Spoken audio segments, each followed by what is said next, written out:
Assalamualaikum warahmatullahi wabarakatuh. Perkenalkan, saya Windy Kairani Lestari Ceniago, NPM 2008-26445. Di sini saya akan menjelaskan mind map saya yang berjudul biosintesis hormon reproduksi. Nah, di mana pertama kali saya akan membahas hormon-hormon reproduksi terlebih dahulu. Yang pertama, hormon reproduksi dibuat di testis, ovarium, adrenal cortex, yang berguna dalam pembentukan sperma dan ovum. Nah, serta membentuk sifat seks sekunder. Hormon-hormon reproduksi bersifat anabolik. Hormon-hormon reproduksi disekresi oleh kelenjar adrenal sama seperti androgen dan estrogen.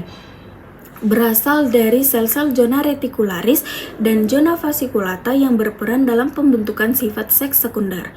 Kemudian yang kedua itu ada androgen.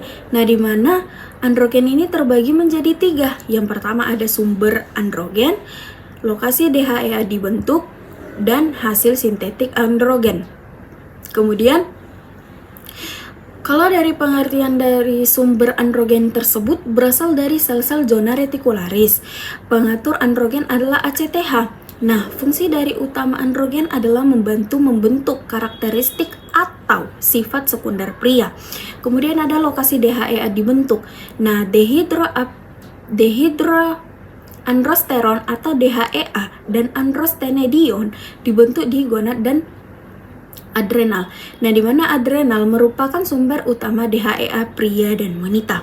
Pada wanita memiliki sedikit DHEA, sehingga DHEA yang disintesis sebagai prajat estrogen jumlahnya lebih sedikit dari pria. Androgen disekresi sebagai senyawa 17 keto, termasuk DHEA sulfat dan androstenedion beserta metaboliknya. Kemudian ada hasil sintetik androgen. Androgen sintetik dapat dijumpai dalam bentuk floximesteron dan 2-metil dehidrotestosteron. Bentuk dari ekskresi di urin dalam bentuk androsteron, ethioconazole atau 17 kolesterol. Ini keduanya akan dalam jumlah besar dan sedikit DHEA dalam urin androgen berkonjugasi dengan sulfat dan glukuronat. Kemudian ada yang ketiga tuh, testosteron. Nah, di mana pengertian dari testosteron sendiri, hormon steroid dari kelompok androgen. Nah, hormon testosteron dikenal sebagai hormon yang mempengaruhi libido, pembentukan massa otot, dan ketahanan tingkat energi. Kemudian ada 3 tahapan sintesis testosteron. Yang pertama itu kolesterol, pregnenolol, progesteron, dan hidroprogesteron, androstenedion, dan menjadi testosteron. Kemudian ada yang kedua, kolesterol, pregnenolol, hidropregnenolon, dan dehidroepiandrosteron, androstenedion, testosteron. Ya, dan yang ketiga itu ada DHEA, dapat langsung menjadi testosteron tanpa menjadi androstenedion. Kemudian testosteron ini ketika di dalam jaringan testosteron berubah menjadi dehidrotestosteron yang aktif dengan bantuan enzim reduktase.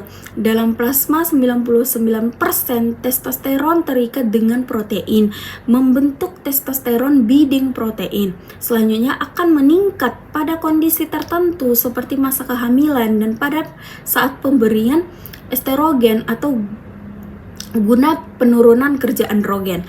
Kemudian ada yang keempat, estrogen. Nah, di mana pengertian dari estrogen itu sendiri di sekelompok senyawa steroid yang berfungsi terutama sebagai hormon seks wanita. Nah, fungsi hormon dalam tubuh diantaranya adalah mengatur perkembangan dan metabolisme tubuh, menentukan fungsi seksual jaringan dan jaringan reproduksi, pengontrol suasana hati. Nah, dari estrogen itu sendiri strukturnya yaitu ada estrogen C18 ketosteroid, mempunyai cincin asam amino aromatik, terdiri dari struktur estradiol yang paling aktif. Esteron dan esteriol itu tidak aktif. Estrogen dalam sintesis itu ada testis, ovarium, adrenal, plasenta. Prekursornya itu berupa testosteron dan androstenedion. Kemudian ada estrogen utama yang dapat diurin dalam bentuk estriol. Kemudian estrogen ini akan disintesis dalam plasenta pada kehamilan. Nah, kadar estriol dalam urin dipakai untuk menilai keadaan hubungan fetus dan plasenta pada kondisi distress atau kegawatan fetus. Dalam hal ini, kadar estriol ini wanita hamil menurun dengan cepat, maka estriol tersebut dihidroksilasi dari esteron pada C19 serta menjadi reduksi keton pada C17. Nah, kemudian ada yang kelima itu progesteron. Progesteron itu sendiri merupakan hormon steroid dari golongan progesteron yang berpengaruh pada siklus menstruasi perempuan.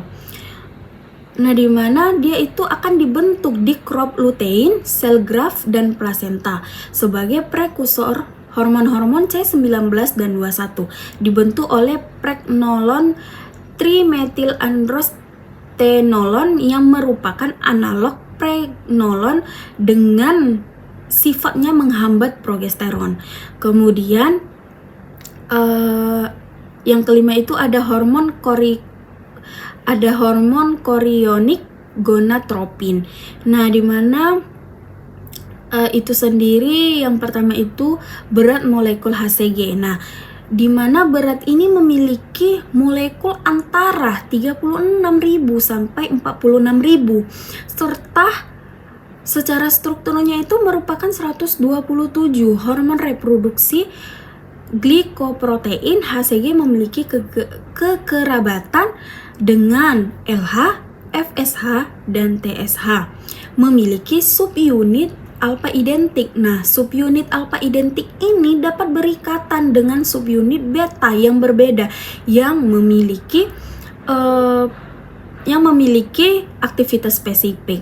HCG disekresi oleh sintiotropoblast pada masa awal kehamilan. Kemudian ada HCG mengatur produksi steroid.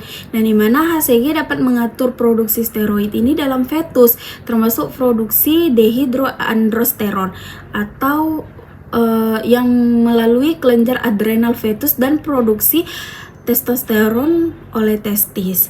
Kemudian yang terakhir itu ada relaksin progestasional. Nah, di mana dia merupakan hormon yang dihasilkan oleh corpus luteum dan plasenta. Relaksasi simpanan pubis menjelang dan waktu melahirkan untuk memperluas jalan lahirnya. Kemudian progesteron tak efektif jika diberikan per oral untuk pil KB. Mungkin ini referensi yang saya dapatkan dari jurnal, kurang lebihnya saya mohon maaf. Assalamualaikum warahmatullahi wabarakatuh.